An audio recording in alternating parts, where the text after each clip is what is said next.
So, well, it's only been a couple months since I saw you guys in New Hampshire, Yeah, but you've come out with a new single and more dates to announce for tours. So, wanted to catch up with you. So, thanks for yeah. taking the time. Thank you for having us. As you might have known, I've left the previous outlet I was working with and went back to be an independent because well, I've been doing this for 25 years. So, why not? Yeah, right. Get on the control. Congratulations. So, anyway, you are the second interview. So, well, congratulations on that I'm doing actually for the Steel Thorn Entertainment. I actually just interviewed Messer. So, Oh, cool. We know those guys. Yeah. yep, Shauna just booked me right up. She's pretty awesome. Pretty awesome. So, how does it feel playing out again? Oh, it's great. We've missed it so much. It's good to get back to. I don't know about Marty, but it's definitely my favorite part of being in a band is playing live. Yeah. So I've definitely missed that, until about last summer is when we got to get back to it. Yeah, it feels good to be back. Like got scary there for a minute that maybe we weren't going to be able to do it. Everything was up in the air about 2 years ago, but it feels like we're starting to get back to normal. I don't want to jinx it, but feeling pretty good. Yes, it seems like now the problem is I have all these tours announcing and all these shows happening, and they're all conflicting on the same weekends. Yeah. It's a traffic jam out there. Good problem to have, though, I guess. It is. I guess I can't complain because music's my sanity, I always say. So, well, in February, you announced a new bass player. Now, Jymmy, obviously you're still with the band and Yes, I am. you're now on lead guitar duties. So for those who aren't in the know or haven't been keeping up, tell us about True Pain. True's been a good friend of ours for a while, actually. He toured with us as our merch guy 6 months ago or so. So it was a pretty easy transition. He's a guy from around the area we live in, and he just kind of asked for the gig, and he was a perfect fit. Played well, sang well. Yeah, that wasn't much. He asked for the gig. Yeah, he's like, I want to do it, and we said, okay, come on down. And we didn't even try him out on bass. We just said, sing with us, and he nailed it. Said, all right, you're in. I know you can get this down on the bass. So yeah, as soon as we heard his voice, it's like, all right, buddy, we start tomorrow. Let's go. Yeah, that's very important because you guys are big on harmonies. Yes. That's a big part of the sound. Yes. Now, I think the pandemic left bands no choice but to write. What else are you going to do, right, when we're all stuck inside? Right. And while many wrote about the loneliness and uncertainty of the future, the Lonely Ones came out with, do I call it a love song? Yeah. And I was actually honored to hear the song, The Way Out, when you played live in New Hampshire. I think you introduced it as your new love song when you were on tour. Now, this song's pretty dark, which is not a surprise for you guys because after Eternal Sadness, I mean, that's kind of what we expect. But can you share with me a little personal insight, maybe you, Marty, into the lyrics of The Way Out? Yeah. It was a story that I heard. I mean, everyone's heard it. It's called Romeo and Juliet, but I heard a real life story about it. I can't tell you where that story came from because it violates HIPAA laws and things like that. But it was fascinating. And when I first heard it, I was like, oh my God, that's terrible. And it is terrible. It's a tragedy. But as I, thought more and more about it, I kind of became obsessed with it. And, I don't know what your religious beliefs are, or if you're spiritual or whatever, but, these people believed that it wasn't over once you passed away, that there was another thing that happened when you died. And they felt like this planet was coming to an end and they didn't belong here, and that they were going to find each other on the other side. Had no doubt they were going to find each other on the other side. So they decided to start over. That's on the other side. And I thought it was, after thinking about it for a while, I thought it was very romantic, and it was very, it hit me pretty hard. I thought it was a beautiful love story. not what I would do, but took a lot of guts, and I thought it was something that was really interesting, and it ended up being really pretty, and really like, true love, find you on the other side kind of thing. It was a wild story. And who came up with the idea for the video of it's kind of cartoon like with the skeletons? Whose idea was that? It just kind of perfect for the song. The lyrics just kind of were perfect for that. So it wasn't like, hey, I have this crazy idea. It was just like, it just led you right into that. So it just kind of happened. Okay. And your lyrics always come deep from the heart. And I recently listened to another interview, actually, with she's a friend of mine, Sherry Thomas. Mm-hmm. And we used to write together, but you brought out that it was therapeutic. So can you just enlighten me a little on that, how it's therapeutic to write and sing this song? Yeah, I usually keep my feelings deep inside and don't say things like personal interactions and stuff. I usually don't let a lot of things out, kind of push it down, keep it inside. So a lot of times when I write lyrics, it's full blown open wounds, and it feels good to get it out on the page. And with this song, I think everybody felt kind of scared and kind of angry and kind of sad during the pandemic, and just one of those things where you get up every day and you decide that you want to, you're going to move forward every day, but sometimes sometimes you just wish you never woke up. I mean, I don't know if you do, but I mean, I've had those moments in my life where it was like, if I just didn't wake up today, all these problems that are mounting up would slowly be gone, or instantly be gone, and things would be okay. And that was just kind of the point of that song. Was I would never do that, but I've definitely thought about it. I'm right there with you. I often felt like that during the pandemic, waking up, like, what am I waking up for to do? I felt like my mom wouldn't even come over, and, God bless her, she died this summer, but during that time, she didn't want to catch it. She was older, and my son worked out in the public. He had to go to work. So I often had those feelings, but I'm like you, I would never do it. I think I would never do it to my family.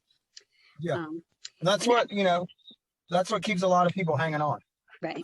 Is, family, what would their family do? Or, I have to take care of my pet. Or, little things to look forward to. And what I've realized is my girlfriend works in the mental health field. She works for a crisis line. And my thoughts on depression and suicidal thoughts and suicidal ideation have changed a lot over the years. I used to think I would never do that. That seems like the easy way out. It's not. It's a lot of people think that way. And suicidal thoughts come on like a daydream.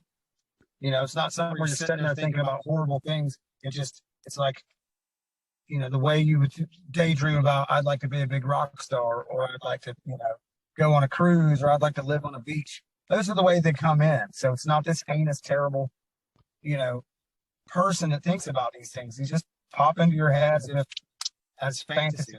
And then sometimes people, go a lot farther. Right. And, I was thinking when I was listening to the song again, that it kind of reminds me of along the lines of Bad Flower, because Josh, his writing is based on his own experience of depression and thoughts of self-harm. He's very open about his struggles, and it's really touching when his writing. And I think that's what draws people to these lyrics, such as with The Way Out, that we all have had those feelings at one time or another. And, we can all appreciate that. I think so. I mean, I think that was why that song's starting to connect with a lot of people, because, like you said, everybody feels that way sometimes. We have great ups and downs, and life is full of happy moments, and life is also full of horrible suffering and tragedy, and it's hard to deal with sometimes. But you got to put yourself together, and you got to put one foot in front of the other, and remember the things that do make you happy, and remember the things you care about, and hopefully you can make it through to another day. Exactly. Well, on a lighter note, since I'm getting depressed here,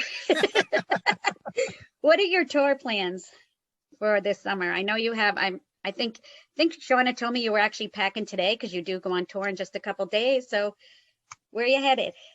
Yeah, we're actually at our bus right now, taking a little break from doing some renovations inside. We'll be all over the Midwest, all this month, April. We'll be out in Jersey this weekend, actually. And then we're going all the way down south, down to the Gulf through Tennessee, Alabama, Mississippi. After that, I'm trying to make sure I don't say a show that I'm not supposed to announce. We'll be opening for Non-Point at the Machine Shop. That's May 20th. The next weekend, we'll have several more shows in Wisconsin, Indiana, Illinois. After that, we've got some more that are announced up in Wisconsin again.